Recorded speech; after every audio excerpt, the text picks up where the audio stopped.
Thinkers, hello. Welcome to our 2023 week 48 end of the year bonanza. And oh, what a year it has been of buzzwords and pop culture and sports and other things that happened this year. It's me, Quizmaster Jack, here on Thinking Game Trivia, finishing off 2023 with the pop culture and sports buzzwords. For the last time in 2023, if you haven't seen this before, each question is going to be a series of clues that go from more obscure to more well-known. I'm going to try to buzz in as soon as I know the answer and get it right, and then get more points to maybe kind of adjust my positioning at the end. I think everything's pretty locked up at this point, but let's see what questions they got for us as we have fun at the end of the year. This man described seeing the Perseids on a moonless and cloudless night while decrying the misinterpretation of his songs during a PMRC Senate hearing. He sang about the call of a miner's lady in a song that begins Almost Heaven, West Virginia. It's John Denver. Huh, that was weird. I don't really know what was going on in that first clue. Did he go in front of the Congress for the hearings about obscenity in music? I think he may have. All right, a full title, a common shortened title, or an acronym. Maybe It's Always Sunny. This show featured Andy Samberg as a Mega Money Quiz contestant who was attacked by a red costumed figure called Chunky. In a meme taken from this show, its star says, "We're all trying to find the guy who did this," while dressed as a hot... I think you should leave. I think you should leave. Yeah, with Tim Robinson. I don't know what the common shortened title for this show is. Is You Should Leave? I don't know. I'm glad they took the acronym. I mean, I said the title, so I could have just typed that in and been right as well. Tim Robinson on SNL for a while, went off and got his own show and got a lot of memes based on it. The hot dog suit guy, the guy in the mall that has too much stuff on him, the sloppy steaks. I've never seen the show. But just cultural osmosis is how I do so well in trivia. This actor played a character named Tom who slams a grapefruit into his girlfriend's face. Oh, grapefruit. In a 1949 film, he played the leader of the Jarrett Gang, who dies in an explosion after yelling, "Made it, Ma, top of the world." For 10 points, what actor played tough guys in The Public Enemy and White Heat?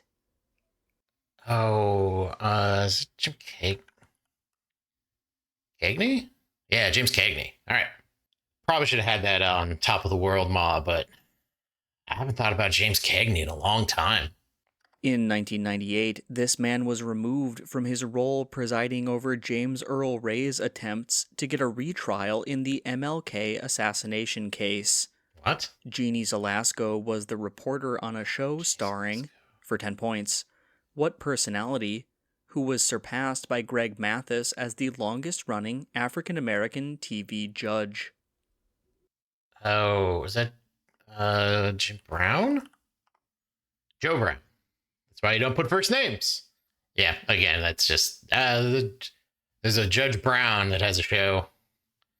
In 1980, this man got a job at the Cincinnati Post after deciding to follow the career path of fellow Kenyon alumnus Jim Borgman. The collection It's a Magical World features characters...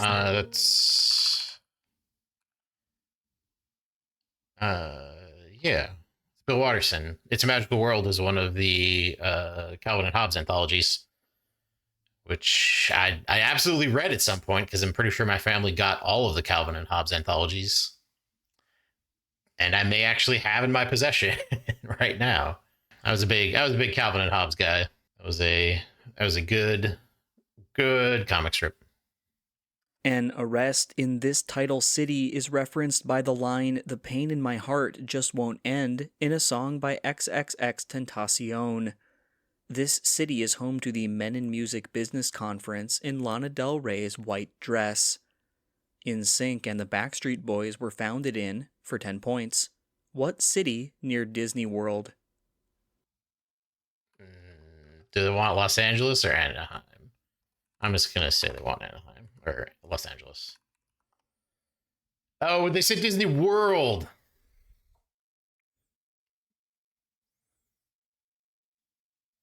They said Disney World, not Disneyland. Yeah, that was a punt, a year-end punt. This War is the setting of a 2021 film starring Wu Jing that beat out Wolf Warrior 2 as the highest-grossing non-English movie ever. The Chinese blockbuster The Battle at Lake Changjin is set during, for 10 points, what war, whose participants included Hawkeye Pierce on... No. It's the Korean War. Hawkeye Pierce from MASH. MASH was set during the Korean War. Version 1.6 of the first game in this series changed the hotkey functionality related to the op. In 2017, a game in this series revised its popular map, Dust 2. Game's subtitle... This is Counter-Strike. Yeah, Dust. Dust is the most famous Counter-Strike map. Week 48 not feeding me a lot of stuff to elaborate on and tell stories about. Because I've never really played Counter-Strike, but I know D-Dust. This TV show depicted a disco called the Vincent Van Gogh. Oh, that its sounds theme familiar. song claimed that the title group gets the funniest looks, but is too busy singing to put anybody down. Oh, that's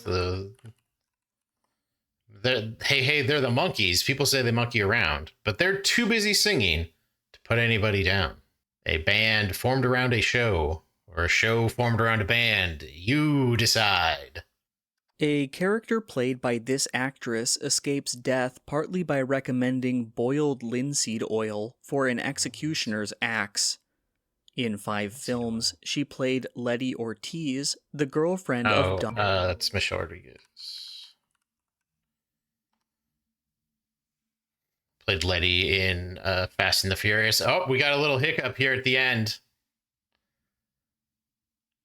Really, really building the suspense. Oh. Come on, buddy. All right, there we go. Michelle Rodriguez. 118, not an improvement on my score. So I think I'm locked into 14th overall unless somebody overcomes. And that's it for all of the pop culture of 2023.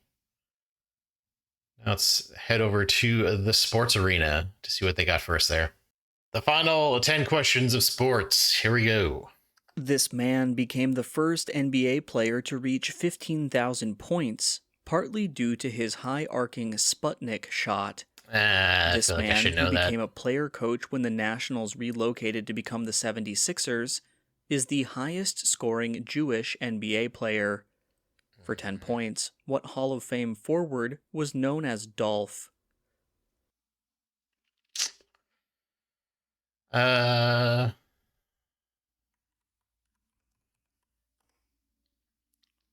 Nope, I was wrong. I should not have known that. I do not know Dolph Shares. Whew. Starting off strong on sports. In 2005, an all-rounder representing this country won the first Compton Miller Medal in a win over a team featuring Shane Warne.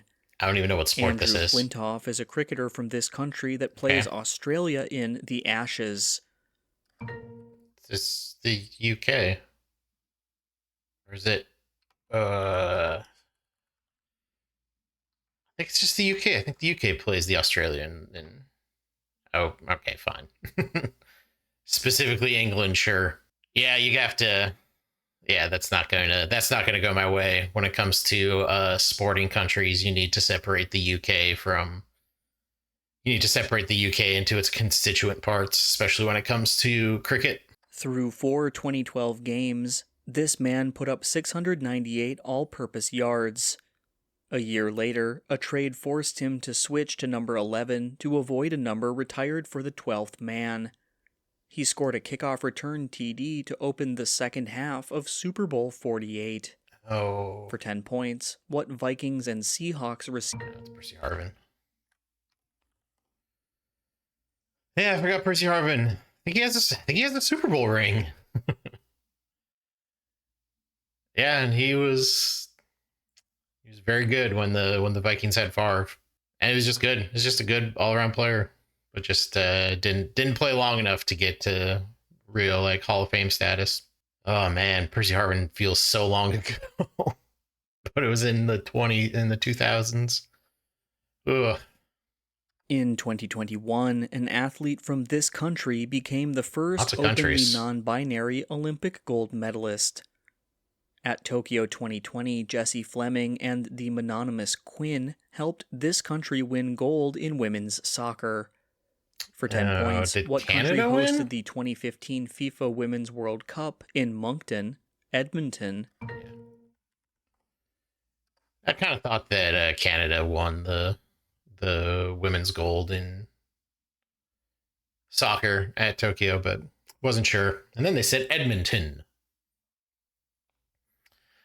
All right, probably a baseball team. I think we're in baseball. This MLB team's old stadium, now owned by Choctaw Casinos, is where fan Shannon Stone fell to his death. All 6 games of the 2020 World Series were played at this team's new stadium, Globe Life Field.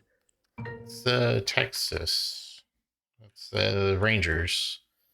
Yeah, with the pandemic MLB season, they played the World Series empty in the Rangers Stadium, and then 3 years later, the Rangers won it, which I think would be the giveaway to that question.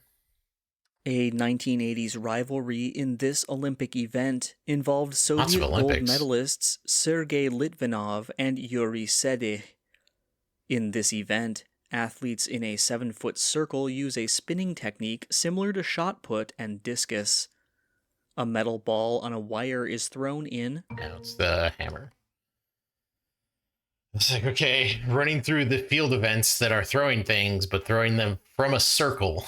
They said 2 of the 3, and I couldn't remember hammer until they described what the hammer was. This man caught a Jim Maloney fastball barehanded to demonstrate a decline in velocity a year before he caught Maloney's second no-hitter. In 1970, he set a long-standing record for catchers with 45 home runs. For 10 points, what Hall of Fame catcher played on the 1970s Big Red Machine? That's Johnny Bench. Yeah, I thought it was going to be Johnny Bench. Like, all right, Hall of Fame catchers that they haven't mentioned so far. That's a nice anecdote about Johnny Bench there. I'm sure somebody buzzed in on that and was stoked. And I feel good for that person. In 1900, an athlete in this sport, Margaret Abbott, became the first U.S. woman to win an Olympic event. In 2020, the second Olympics since this sport's return to the Games, the gold medalist was Nelly Korda. I think this is golf. I think this is a question about Olympic golf.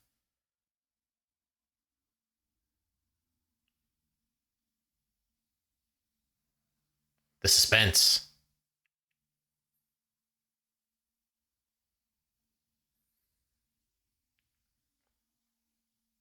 Yeah, it was golf. First American woman to win a gold medal won it in golf. A good tidbit. Required answer is a first name. This is like a shared first name? The second NBA player with this first name went to play in Spain after he was waived following his inclusion in the Rudy Gobert trade. The 2007 Sixth Man of the Year was a guard with this first name, known as the Brazilian Blur.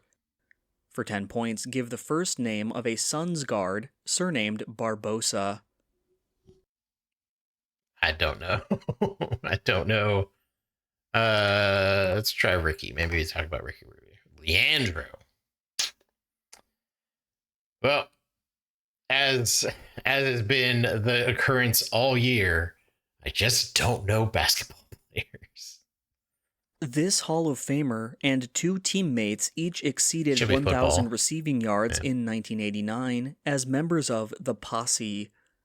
In 1984, he became the first NFL player to record over 100 receptions in a season. For 10 points, what wide receiver, a star in the 1980s for Washington, is a cousin of jazz pianist Thelonious? Oh, yeah, it's Art Monk. Didn't need a first name on that one. And that's it for the meat of Buzzword 2023. It's been a long road, but I recorded every single one, never missed one. I'd like to note that achievement. And I did pretty good in pop culture. And I also played sports. And I just want to thank you for watching this whole year. My schedule is going to be real up in the air for January, so I don't know when I'm going to start putting videos up again. But I will be playing Buzzword one way or the other. I just don't know if I can record them. When I do, when and if I do, they'll be up here for you to watch on Thinking Game Trivia. So hit that subscribe button. And to tide you over, you can go watch the other videos on the channel. It's a lot of Buzzword. It's been great having you watch my videos, joining me on this marathon of 2023. And you yourself can play Buzzword if you head over to neqt.com/buzzword. That's it for 2023. On to 2024.